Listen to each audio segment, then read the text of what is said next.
सबको मेरी हाथ जोड़कर प्रणाम। एक तो क्योंकि गोरखपुर से चले वहां भी लंबा टाइम हो गया, सारा ही गांव उठ कर आ रहा था, मतलब खाम खाई में हमारा 1-1.5 घंटा एक्स्ट्रा लग गया वहां रास्ते में भी, और लेट हो गए उसके लिए। एक तो पहले तो क्षमा प्रार्थी हैं भाई, और दूसरा ये है कि वो सुशील वाली बात है कि पहला गांव था जिसने मेरी गिरफ्तारी के बाद जाम लगाया था, उसके लिए भी आप लोग बहुत बहुत धन्यवाद के मतलब पात्र हो, और मेरा आभार रहेगा आप लोगों के प्रति। अगली बात जो है वो ये है कि खेल लगभग सारे हरियाणा ने छोड़ के, मतलब हरियाणा ने तो छोड़ ही दो, पूरे भारत के समझ में आ गया है। मतलब पहले थोड़ा सा दबी जुबान से कहा करते, अब तो कति खुल के लोग आने लगे हैं। गोरखपुर में जहां से अभी आए हैं लोगों ने बताया, जिस स्कूल में 200 बच्चे हैं वहां 20 के भी नहीं लगे हैं अब, और सारे बजा दिए हैं। जो हाई स्कूल में अगर 700 बालक हैं तो 17 का भी नहीं लागे, यानी 10% के भी नहीं लागण दिए उन्होंने बालका के, और बालक सारे के सारे बचा लिए। या बहुत बढ़िया तरक्की उन लोगों ने करी है। इसके लिए वो लोग भी, जो गांव के लोग जागरूक हैं, वो बड़े बढ़िया हैं। दूसरी बात, टेक्निकल भाषाओं, टेक्निकल पॉइंट ऑफ जावांगे तो बहुत लंबा समय चाहिए होता है। उसके लिए ही रणनीति तय हो रही है ये आप लोगों के बीच में, कि सारी चीज डिटेल में समझने के लिए अपने को चाहिए कम से कम 5 घंटे का समय। 4-5 घंटे तो कम से कम डिस्कशन के भी रहें, फिर आप लोगों के सवाल भी लिए जाएं। और जब हम परसों वहां गए थे गोच्छी गांव में, तो उन लोगों ने निर्णय लिया, आसपास के 5 गांव के लोग आए हुए थे, तो उन लोगों ने निर्णय लिया कि बेरी में आसपास के 10-15 गांवों का एक बड़ी रेला टाइप किया जाएगा, सवेरे 11 बजे से लेके 4 बजे तक का पूरा 5 घंटे का, जिसके अंदर हर एक टॉपिक को डिस्कस किया जाएगा कि कैसे तो आप लोगों को ये बैंकिंग सिस्टम मार रहा है, किस तरह से ये नौकरियों का सिस्टम था, फिर सरकारों के अंदर जो इन लोगों के गुंडे घुसे, किनके, जो इस पूरे के पूरे प्रोपेगेंडा को चला रहे हैं। फिलहाल में 3 नाम सबसे मुख्य आते हैं, हालांकि ये बहुत सारे नाम हैं, लेकिन जो अंतरराष्ट्रीय षड्यंत्र में जो 3 नाम सबसे बड़े हैं वो रॉकफेलर फैमिली के, बिल गेट्स फैमिली, और जो रॉथस्चाइल्ड फैमिली। जो पैसे का जो खेल खेलती है वो रॉथस्चाइल्ड फैमिली खेलती है, जो वर्ल्ड बैंक को पैसा देती है, यूनाइटेड नेशंस को पैसा देती है, और वो पैसा सारा का सारा वर्ल्ड बैंक के कर्जे के थ्रू इंडिया को दिया, मतलब थोपा जाता है इंडिया के ऊपर। और फिर इन लोगों को, यानी सरकारों की ये मजबूरी हो जाती है कि इनकी बातों को पूरा का पूरा न्यू का न्यू मानना है। जैसे ये कहें, जैसे आपने खेती के कानून देखे, जिसने भी वो वीडियो देखी हो, मैंने एक एक लाइन टू लाइन समझाया था एक एक चीज, कि कौन सा शब्द मतलब आदमी को मारेगा, कौन सा शब्द जो है फिर किसान की नस्ल, अगली नस्ल को खत्म करेगा। तो वो ऐसा लगता था जैसे सरकार ने अपने दिमाग से कुछ भी नहीं किया, उनको तो बस किसी ने लिख के दे दिया और उसने नुक्का वो कानून की शक्ल में हमारे ऊपर थोप दिया। ऐसे ही ये पैसे का खेल चलता है। दूसरी जो फैमिली है वो रॉकफेलर फैमिली है। रॉकफेलर फैमिली जो है वो स्टार्ट करती है अपने तेल के ईंधन, जो ईंधन है मतलब वहां से, यानी जो पेट्रोलियम के जितने भी कुएं हैं अरब कंट्रीज में, और उस पूरे के पूरे साम्राज्य, इसके ऊपर जो कब्जा है वो रॉकफेलर फैमिली का है। तेल शोधन के बाद जो केमिकल बचते हैं, जिससे पेस्टिसाइड बनाया जाता है, जिससे यूरिया और ये सब बनता है, सब कुछ जो अपने खेतों के अंदर दवाइयों के रूप में गिरता है पेस्टिसाइड और इंसेक्टिसाइड की फॉर्म में, वो सारा का सारा जो पेस्टिसाइड का जो साम्राज्य है उसका भी मालिक वही रॉकफेलर फैमिली है। वही रॉकफेलर फैमिली है जिसने 1908 में फ्लेक्सनर कमीशन बिठाया था American institute of medical studies के अंदर, यह कह करके कि आप बताइए पूरी दुनिया के अंदर कौन सा मेडिकल सिस्टम लागू होना चाहिए। उससे पहले American institute of medical studies के अंदर सारी चीजें पढ़ाई जाती थी। हमारी आयुर्वेदा भी पढ़ाया जाता था, होम्योपैथी भी पढ़ाई जाती थी, नेचुरोपैथी भी पढ़ाई जाती थी, फिर एक्यूप्रेशर, एक्यूपंचर और दुनिया की तमाम जितनी भी चिकित्सा पद्धतियां हैं। क्यों? क्योंकि हर सभ्यता की चिकित्सा पद्धति अलग अलग होती है। भारत में भी आप देखोगे राजस्थान के लोगों की चिकित्सा पद्धतियां हिमाचल के लोगों से डिफरेंट मिलेगी। क्यों? कि एनवायरमेंट अलग है, मौसम अलग है, तो उनकी बीमारियां अलग हैं तो उनके इलाज करने के तरीके अलग, जड़ी बूटियां अलग हैं, तो जहां जिस तरह की जड़ी बूटियां, पेड़ पौधे, वनस्पति होंगी वहां उस तरह की वैसी ही मतलब चिकित्सा की पद्धतियां होती हैं। तो उन लोगों ने, उस रॉकफेलर फैमिली ने जिस वक्त फ्लैक्सनर कमीशन को फंडिंग किया कि तुम लोग ये वाली रिपोर्ट दो। जैसे आप लोगों ने कमीशनों का खेल देख ही लिए हैं, अब कल को एमएसपी के ऊपर कमीशन बनेगा या ऐसे बनेगा तो सरकारें डिसाइड कर लेती है पहले से कि आपने करना क्या है। कमीशन जस्ट एक बहाना होता है, जैसे पुलिस होती है, जैसे पुलिस जो है वो अपनी जांच को पहले से निर्धारित कर लेती होती है और बाद में जो है वो अपना एक कागजी कार्रवाई करने के लिए करती है। ऐसे ही फ्लैक्सनर कमीशन ने रिपोर्ट दिया, फ्लैक्सनर कमीशन ने एक रिपोर्ट दी कि भाई आपका पूरी दुनिया के अंदर केवल एक पद्धति होनी चाहिए और वो एलोपैथी होनी चाहिए। और उसके बाद फिर 1940s के दौर में, फिर उसके बाद जब WHO का गठन हुआ द्वितीय विश्व युद्ध के बाद, कि पूरी दुनिया के ऊपर एक ही चिकित्सा पद्धति थोपने का काम आज इस लेवल पे पहुंच गया है कि उस बिल गेट्स की मालिकाना हक वाली कंपनी जिसको PHFI बोलते हैं, public health foundation of India, वो 2006 में इंडिया के अंदर घुसी थी। आप समझ सकते हैं कि 2006 में घुसी है और 2019 के अंदर ये खेल चालू होया, यानी 13 साल उसने हमारी जो चिकित्सा के जो सेक्टर था, यानी हेल्थ सेक्टर था, उसके अंदर ही अंदर घुस के उसको खोखला किया पहले। यानी कि PPP मॉडल सभी को मालूम है, पब्लिक प्राइवेट पार्टनरशिप। और आज जितने भी भाई सरकारी डिपार्टमेंट से बात मतलब वो रखते हैं, उनके साथ संबंध या उनको मालूम है इस डिपार्टमेंट के अंदर आना जाना रहता हो जिनको, उन सबको पता होगा कि आज हर डिपार्टमेंट के अंदर एक NGO बैठा हुआ है। हर डिपार्टमेंट में आप एजुकेशन डिपार्टमेंट में जाओगे, SSA के अंदर बैठे हैं 3-4 NGOs, हेल्थ डिपार्टमेंट में जाओगे वहां भी बैठे हैं, आप अपनी सेक्रेटरीट में जाओगे वहां भी आपके लाइसेंस बनाने वाले और वो जो सारे काम करने वाले सारे के सारे पासपोर्ट अथॉरिटी तक के अंदर जो है NGOs बैठे हुए हैं। पब्लिक प्राइवेट पार्टनरशिप ये मॉडल था जिसको लाने वाली सोनिया गांधी थी। क्योंकि कई लोगों को ऐसा लगता है, कई बार कई लोग ये कह देते हैं कि तो सरकार के विरोध में बात करता है, तो मैं बहुत स्पष्ट तरीके से आपको बता दें कि हम ना मोदी विरोधी हैं, हम ना भाजपा विरोधी हैं, हम केवल बेवकूफी विरोधी हैं।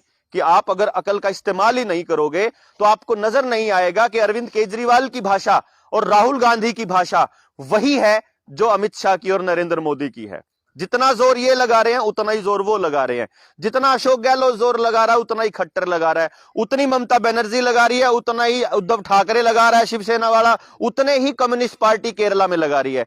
यानी कि सारे के सारे जो पॉलिटिकल नेक्सस है वो एक सिरे पे काम कर रहे हैं। और सिर्फ इंडिया में नहीं, विदेशों के अंदर भी आप देखिए, जब ट्रंप था उस टाइम राष्ट्रपति, तो ये बाइडेन जो है ये विपक्ष में बैठा करता था, कमला हैरिस विपक्ष में बैठती थी। आपको वो बयान अगर ध्यान हो, अगर आपने उसको गौर से पढ़ा हो, कि जिस वक्त ट्रंप था राष्ट्रपति, उस के जिस केमिकल के ऊपर उसके साइन होंगे ट्रंप के, वो हम अपने बच्चों को नहीं लगने देंगे, उसमें पक्का जहर मिलेगा। अब बाइडेन आया, बाइडेन ने भी अमेरिका के अंदर यही फोर्स करना शुरू कर दिया, तो अब ट्रंप ने कहा कि जिनके ऊपर इनके साइन है हम नहीं लगने देंगे अपने बच्चों को। मतलब बिल्कुल डिट्टो चल रहा है। ऐसे तंजानिया के अंदर हुआ, तंजानिया के राष्ट्रपति ने एक बार पूरा ओपन के अंदर ये बोल दिया कि ये जो खेल है हमारे समझ में आ गया है और हम इसके अंदर इसको डिक्लेयर नहीं करेंगे और हमारे यहां तो सिंपल फ्लू रहेगा, हम लॉकडाउन नहीं लगाएंगे। अगले ही दिन तंजानिया के राष्ट्रपति को नजरबंद करके घर के अंदर कैद कर दिया गया और यह कह दिया गया कि वो तो पॉजिटिव हो गया। और उसके अगले महीने की मतलब 18 तारीख के आसपास, ये फरवरी 2019-20 की बात बता रहा हूं मैं, और फिर मार्च के अंदर उसको कह दिया कि ये तो इसकी डेथ हो गई इसी बीमारी से। उस बीमारी का खेल समझ लो आप में से मैक्सिमम लोग किसान आंदोलन में गए होंगे क्योंकि इस गांव का बहुत बड़ा योगदान रहा है किसान आंदोलन के अंदर। आप देखिए कि सिंगू बॉर्डर पे पहली मौत हुई थी, डॉक्टरों ने डेड बॉडी देने से मना कर दिया और कहने लगे कि भैया ऐसे नहीं मिलेगी, प्रोटोकॉल फॉलो किया जाएगा। और एम्बुलेंस वाले ने भी 40,000 रुपए मांग लिए थे उस टाइम पे। तो एडवोकेट खरेटा और उसकी टीम फिर CMO के ऑफिस गई वहां सोनीपत में, और CMO को साफ साफ हिदायत दी थी कि तुमको कैसे पता कि आदमी इस बीमारी से मरा, जो बीमारी का चर्चा चल रहा था। तो CMO ने कहा जी हमारे पास वो है मतलब ऊपर से हिदायत है और इसी हिसाब से हमारे को पता लगा। हिदायतों का खेल क्या है, आईसीएमआर ने प्रोटोकॉल जारी किया हुआ है। जो भी भाई यहां इंटरनेट के साथ कनेक्टेड है, ये वीडियोस आपको मिल ही जाएंगे, आप दोबारा से सर्च करके ढूंढोगे संसार क्रांति पे भी और हरियाणा इस पे हलचल असंध हलचल पे भी, वहां आप देख रहे हो कि वहां क्या मिलेगा आपको। U07.1, U07.2, ये दो मेथड्स थे कि किसी भी आदमी को कौन सी बीमारी से मरा हुआ दिखाना है। और आप हैरान रहोगे अगर इन दोनों के को डिटेल में पढ़ लोगे तो ये आएगा कि चाहे आप एक्सीडेंट में मरे हो, आपको उसी बीमारी से दिखाया जाएगा मरा हुआ। यानी कि 2019 के बाद जब इसे ये स्टार्ट हुआ है, खास तौर पे अपने लॉकडाउन में, जब मार्च 2020 के बाद, उसके बाद तो कोई और बीमारी से लोग मरने बंद ही हो गए। तो इसी चीज को ध्यान में रखते हुए जब एडवोकेट खरेटा ने जब ये बोला कि आप ऐसे किसी को किसी बीमारी से मरा हुआ डिक्लेयर नहीं कर सकते, आपको इसके लिए या तो ऑटोप्सी करनी पड़ेगी या आपको इसके लिए पोस्टमार्टम करना पड़ेगा। और जब वो प्रेशर बनाया, बोर्ड बिठाया, पोस्टमार्टम हुआ, उस पोस्टमार्टम के बाद आप देखोगे कि वहां पर डिक्लेयर हुआ कि उस किसान की मौत हार्ट अटैक से हुई थी। और उसके बाद सीएमओ को यह कह दिया था साफ साफ कि आज के बाद एक भी किसान की मौत को इस बीमारी से तब तक नहीं कहोगे जब तक आप हमें सबूत नहीं दिखाओगे कि इस बीमारी से मरे हुए की पहचान क्या है। पोस्टमार्टम में वो कौन सी चीज आएगी, पोस्टमार्टम में वो कैसे आए, पता लगेगा कि इस बीमारी से मरा है। तो उस टाइम के बाद से लेके आज तक आप देख लो, आपा तो 1 साल बैठे रहे, किसान आंदोलन में एक भी मौत नहीं हुई इस बीमारी से। यही खेल था बस। जिसने आईसीएमआर की गाइडलाइन को न्यू का न्यू फॉलो किया तो सारे के सारे एक बीमारी से मरे, और जिसने थोड़ा सा दिमाग से काम लिया और पुलिस वालों और उन अस्पताल वालों के आगे अड़ गया कि हमारे को पोस्टमार्टम करके दो, तो कोई नहीं मानेगा, सरकार का आदमी मानेगा नहीं किससे मरा। तो दहशत फैलाने का जो ये खेल चला, इस खेल को समझने वाली बात थी। अपने समझ में आने में थोड़ा टाइम लग गया, खास तौर पे उन लोगों को समझ में आने में टाइम लगा जो टीवी के आगे बैठे रहते थे, जो अखबारों की भाषा नहीं समझते थे। अखबारों में और टेलीविजन में एक शब्द इस्तेमाल होता था, लगातार जो शब्द इस्तेमाल होता रहा वो शब्द था, आज इस शहर में इतने नए केस आए, आज इस शहर में इतने नए केस आए, अब भारत में इतने मामले हो गए हैं, अब हरियाणा में इतने मामले हो गए हैं। इसके अलावा तो कोई और लाइन नहीं थी। ये खेल क्या, आपने सिर्फ उसको उठा के ऐसे जैसे वो कि किसी बीमारी को महामारी कब कहेंगे। उससे पहले क्या होता था, दो चीजें काउंट होती थी कि कितने प्रतिशत जनसंख्या मर जाए और कितनी स्पीड से इसका फैलाव हो रहा हो, संक्रमण हो रहा हो, ये दो चीजें काउंट होती थी। 2009 में ये वाली लाइन काट दी कि मरने वाला आंकड़ा खत्म, केवल संक्रमण का खेल समझना है, केवल कितनी तेजी से फैल रहा है, मतलब केस कितने आ रहे हैं, केस केस से महामारी बना दी, ये समझने की बात। दूसरी बात समझने की कि जो आपको टेस्ट जो जांचा जा रहा है, यानी जो आपसे परखा जा रहा है, वो विधि कौन सी है। वो विधि एक टेस्ट है जिससे आपके यहां से सैंपल लिया जाता है। उस टेस्ट को बनाने वाले डॉक्टर मुलिस ने अपने आप कहा था कि भाई मेरे टेस्ट से किसी बीमारी का पता नहीं चलता है, ये टेस्ट तो केवल दो चीजों में, तीसरी चीज कितनी मतलब है कि नहीं है, उसका लोड कितना है, इस बात के लिए भी पता लगाया जा सकता है। तो आप लोगों ने इसको इसलिए क्यों इस्तेमाल कर रहे हो, लेकिन इस सारी की सारी बातों को दरकिनार करके उसी को चलता रहा। और जब ये बयान दिया था डॉक्टर मुलिस ने, उसके थोड़े दिनों के बाद उनकी भी मौत हो गई थी। फिर चाहे आप इसके मतलब इलेक्ट्रोस्कोपी से, चाहे इसके अंदर के प्रोडक्ट जानने वाले डॉक्टर पैब्लो की मौत का मामला हो, चाहे डॉक्टर मुलिस का मौत का मामला हो, अगर सारी बात आपको समझ में जब आएगी तो आपको समझ में आएगा कि यार ये तो खेल ही इतना बड़ा है जिसके बारे में आप सोच भी नहीं सकते। नहीं अभी तो है ना, कोई दिक्कत नहीं, अभी तो है, कोई टेंशन नहीं चलना।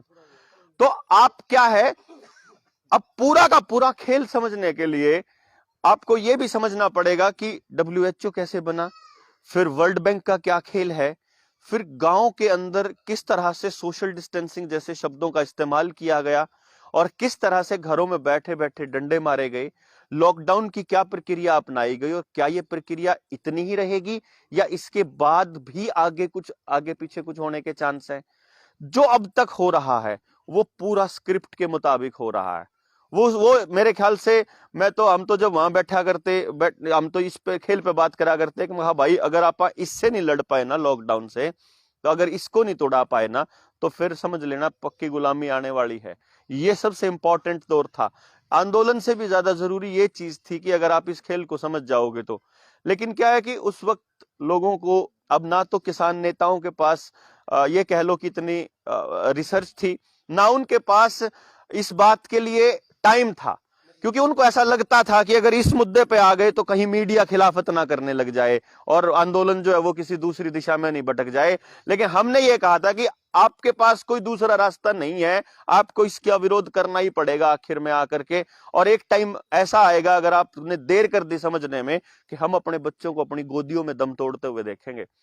लेकिन चलो, अच्छी बात यह हुई कि समय से समझ में आ गया और लोगों में अब इतनी जागरूकता आ गई है कि भाई अब वो कम से कम सवाल करने लग गए हैं। अब इसके अंदर टेक्निकल पॉइंट 2-3 हैं जिनके ऊपर हम लोग बात करते हैं।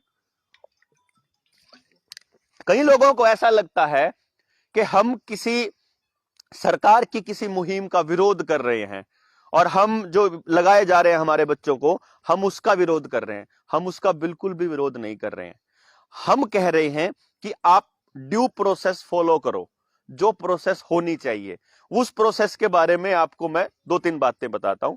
एक वर्ड होता है जिसको हम कहते हैं इन्फॉर्म्ड कंसेंट। इन्फॉर्म्ड कंसेंट के बारे में आप लोगों में से किस किस ने सुना है? सुना नहीं है? मैं बताता हूं आपको इन्फॉर्म्ड कंसेंट क्या होती है। 2019 से पहले अगर आप कहीं अपना इलाज कराने जाओ किसी डॉक्टर के पास और डॉक्टर को ऑपरेशन करना हो, तो डॉक्टर आपसे कागज के ऊपर एक कागज पे साइन करवाता था, उसके किसी रिश्तेदार से, मरीज के रिश्तेदार से।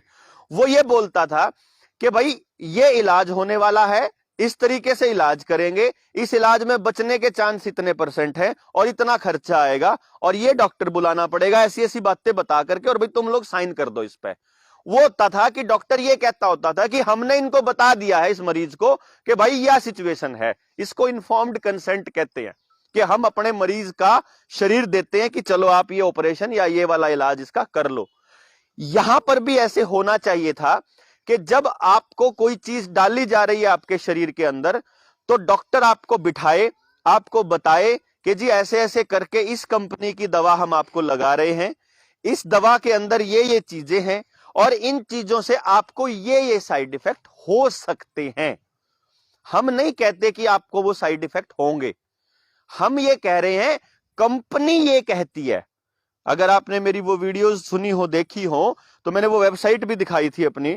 उस वेबसाइट के ऊपर भी साफ साफ लिख के दिखाया था कि आप कंपनी की वेबसाइट पे जाओ, जो भी आपको लगा रहे हैं ये जो भी केमिकल वाली दवा, उस कंपनी की वेबसाइट पे जाओगे, वहां उस इसकी इंजेक्शन की वो जो है क्या नाम हुई जो भी है, उसकी फैक्ट शीट के ऊपर आप क्लिक करोगे तो उसमें वो साइड इफेक्ट की लिस्ट दी हुई है। उसमें माइल्ड साइड इफेक्ट क्या क्या हो सकते हैं वो भी दिए हुए हैं, सीवियर क्या क्या दिए, उसमें बड़ा साफ साफ लिखा है कि आपको क्लॉटिंग हो सकती है। ये नहीं कह रहे कि होगी, हो सकती है। आपको सिर दर्द हो सकता है, खुजली हो सकती है, आपको पैरों में दर्द हो सकता है, बॉडी में पेन हो सकता है, आपको मतलब अगर मान लीजिए चाहे वो क्लॉटिंग है, अब वो क्लॉटिंग सिर में होती है तो उसका क्या होगा, समझ सकते हैं, ब्रेन हेमरेज। अगर हार्ट में होती है तो उसका क्या होगा, अगर आपके प्रजनन अंगों में होती है तो क्या होगा। तो ये ऐसी प्रॉब्लम, आज ही की खबर है अभी दैनिक भास्कर की थोड़ी देर पहले की, कि अगर लेडीज में ये हुई लेने के बाद में अगर आपके मेंसेस में देरी हो रही है या इरेगुलरिटी हो रही है तो ये नॉर्मल है। आप समझ सकते हैं, अखबार की खबर कह रहा है कि अगर ऐसा होता है इरेगुलरिटी तो वो नॉर्मल है। तो इसमें हम तो नहीं कह रहे हैं, कंपनियां कह रही है कि ऐसा हो सकता है। तो क्या आप लोगों को यह बताया गया था? सिर्फ सवाल इतना सा है, क्या आपको यह बताया गया था? अगर नहीं बताया गया था तो इसका मतलब है वो ड्यू प्रोसेस फॉलो नहीं कर रहे हैं। दूसरी बात, अगर आप 18 साल से कम है, अगर आपकी उम्र 18 साल से कम है, तो आपके मां बाप को बुला करके वो फैक्ट शीट निकाल करके और वो जो साइड इफेक्ट की कॉपी है वो दिखानी चाहिए थी। खास तौर पे जो स्कूल के मालिक हैं और खास तौर पे जो स्कूल के टीचर्स हैं।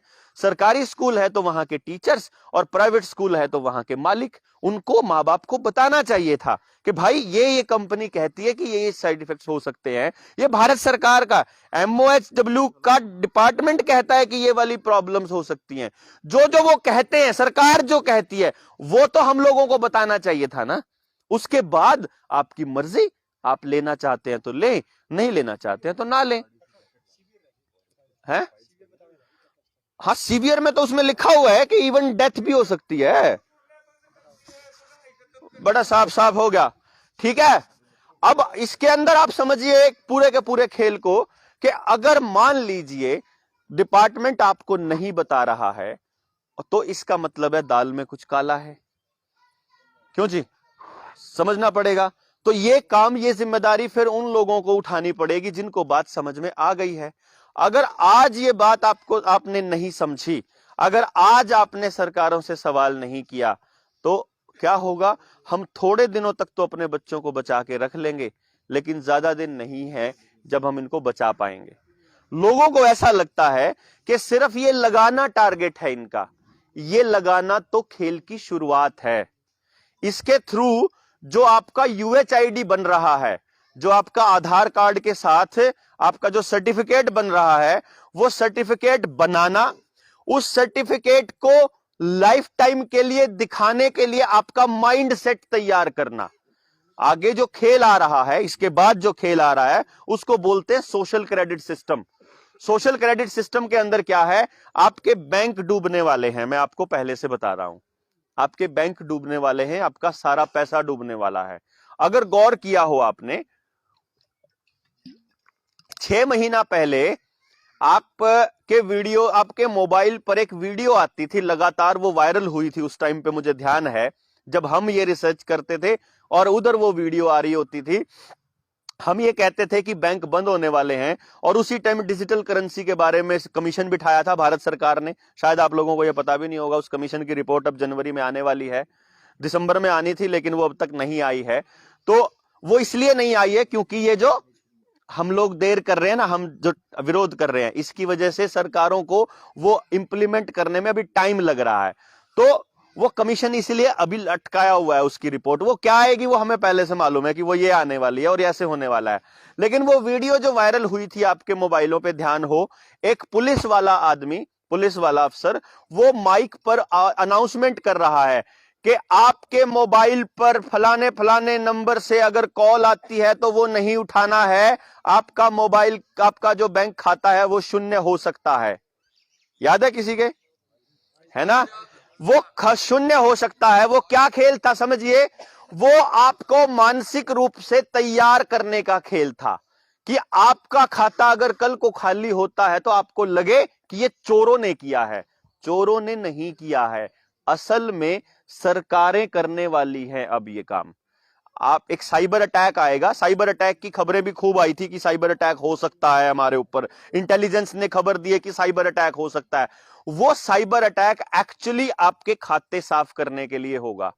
खाते साफ होने के बाद फिर सरकार एक पहले से कानून बना चुकी है जो आपको सेंस ऑफ सिक्योरिटी दे रहा है। जो सेंस ऑफ सिक्योरिटी शहरों के सो कॉल्ड पढ़े लोगों को अपना मुंह ढकने से मिलती है। जैसे अगर मैं मेट्रो में जाके उन पढ़े लिखे एलीट क्लास से बोलता हूं ना, जो अपने बच्चे का भी मुंह ढक के रखते हैं, मैं उनसे पूछता हूं कि तुमने ये क्यों पहना रखा है इसको, मुंह का कच्छा, तो बोलते हैं जी बस सेफ रहने के लिए। किससे सेफ रहना है उनको भी नहीं पता, बस एक सेंस ऑफ सिक्योरिटी है कि उनको लगता है कि हम ऐसे करके सेफ हैं। तो वो सेंस ऑफ सिक्योरिटी देने के लिए क्या किया भारत सरकार ने? उन्होंने आपको, आपके खाते में, पहले रूल था कि आपके खाते में 1 लाख रुपया सुरक्षित है, अब उन्होंने बना दिया 5 लाख रुपया सुरक्षित है। यानी किसी के खाते में अगर 6 लाख रुपया पड़ा हुआ है और वो साइबर अटैक आ जाए और आपका खाता जो है वो खाली हो जाए या बैंक डूब जाए, तो आपका 6 लाख में से 5 लाख रुपया आपका सेफ है। लेकिन वो ये नहीं देख रहे, अगर किसी का 50 लाख रुपया पड़ा है तो भी 5 ही लाख सेफ है। तो 45 लाख कहां गया और उसका हिसाब कौन देगा, इसका चर्चा उस कानून के अंदर नहीं है। तो ये समझने वाली बात होगी कि जो प्राइवेट प्रॉपर्टी एक्ट आ रहा है, जिसके अंदर वर्ल्ड इकोनॉमिक फोरम पहले ही बोल चुका है अपने 2017 के ट्वीट में कि 2030 में एक ऐसी दुनिया बनने वाली है जहां बॉर्डर्स नहीं होंगे, आपके घरों पे डिलीवरी होगी, आपके ऊपर आप किसी भी चीज के ऊपर आपका अधिकार नहीं होगा, जिसमें बड़ा साफ उसका स्लोगन ही ये है कि you will own nothing but you will be happy. आपका किसी चीज के ऊपर अधिकार नहीं होगा लेकिन आप खुश रहोगे। यह स्लोगन है वर्ल्ड इकोनॉमिक फोरम का। वही वर्ल्ड इकोनॉमिक फोरम जो आजकल यूनाइटेड नेशंस का एजेंडा 21 चला रही है, एजेंडा 2030 चला रही है, जिसका नाम है सस्टेनेबल डेवलपमेंट प्रोग्राम। वही सस्टेनेबल डेवलपमेंट प्रोग्राम जो आने वाले टाइम में, अभी तो लॉकडाउन आपका बीमारी के नाम पे लगा था, आने वाले टाइम में लॉकडाउन लगने वाला है क्लाइमेट के नाम पर। दिल्ली में माइंड प्रोग्राम शुरू हो गया है। दिल्ली में पिछले 3 सालों से लगातार सर्दियों में धुंध की वजह से और पोल्यूशन की वजह से लॉकडाउन लगता है, जब दिल्ली पूरी बंद होती है, सब कुछ, सारे दफ्तर वगैरह, यानी लॉकडाउन क्लाइमेट वाला लॉकडाउन। आने वाले टाइम में जरूरत से ज्यादा बारिश, जरूरत से ज्यादा गर्मी, जरूरत से ज्यादा सूखा, जरूरत से ज्यादा सर्दी, इन सब चीजों के ऊपर लॉकडाउन। मतलब ये इतना भी प्लान कर रहे हैं कि धरती का टेम्परेचर बढ़ रहा है, इसीलिए हम एक ऐसी फॉग से पूरी धरती को ढक देंगे कि सूरज का तापमान ही ना पड़े, ताकि धरती थोड़ी ठंडी हो जाए, और वो सिर्फ आपको बीमार करने के लिए। ये कैम ट्रायल आप देखते होंगे रेगुलरली, तीसरे चौथे दिन आपके आसमान पर वो जहाज दिखते होंगे जो पीछे धुआं सा छोड़ते हुए जाते हैं, उसको कैम ट्रायल बोलते हैं। वो केमिकल्स होते हैं जिनके अंदर कैंसर जनक पदार्थ होते हैं, यानी कि वो अगर आपकी बॉडी पे गिरते हैं, जिसकी बॉडी पे, वो कैंसर के कारण बनने वाले हैं, और ये हम लोगों को मालूम भी नहीं है। गांव के आदमी तो कहां समझ में आएगी ये सब चीजें। इसके ऊपर तो ब्रिटेन का राजकुमार ट्वीट कर चुका है कि तुम ये क्या खेल खेल रहे हो भाई, ये बंद करो अपने लोगों के साथ में। लेकिन क्योंकि हम लोगों को, ना तो हमारा जो यूथ है वो रिसर्च करता है, ना ही चर्चा करने के लिए इस तरह की चीजों पे गौर करता है, उसको तो मोबाइल में एक ऐसी चीज दे दी जाती है जो उसकी उम्र के हिसाब से उसको पसंद आती हो, चाहे मोबाइल के गेम हो, चाहे वीडियोस हो, चाहे नेटफ्लिक्स या दूसरी एप्लीकेशन जिनमें मूवी या सीरीज चलती हो, वो अपना उनमें लगा हुआ पूरा करने में। उसको इन चीजों पे रिसर्च नहीं कर रहा है, और इसको पता भी नहीं है कि तुम्हारे नीचे की जमीन धीरे धीरे खिसका ही जा रही है। तो ये चीज समझने की बारी है कि आने वाले वक्त में आपकी खेती कंप्लीट पूरी तरह से बर्बाद की जाने वाली है। भूमि अधिग्रहण कानून आ चुका है, पानी का कानून आ रहा है, जिस तरह से आपकी सड़कों को किराए पर इन्होंने क्या किया है, दे दिया है कि यहां से लेके यहां तक का जो नेशनल हाईवे है ये फलानी कंपनी का है, इसका मेंटेनेंस भी ये कंपनी करेगी और इसके ऊपर टोल टैक्स की वसूली भी ये कंपनी करेगी। ऐसे ही आपके जो जोड़ वगैरह हैं, ये तालाब वगैरह और तीर्थ वगैरह हैं, उनकी मेंटेनेंस का काम भी प्राइवेट कंपनियों को दिया जा रहा है। धीरे धीरे वो प्राइवेट कंपनियां ही उसको मेंटेन करेगी, और आने वाले टाइम में उसके अंदर मछली पालन करके या उसके अंदर टैक्स लगा के, भाई जिसके जितने डांगर हो उसके हिसाब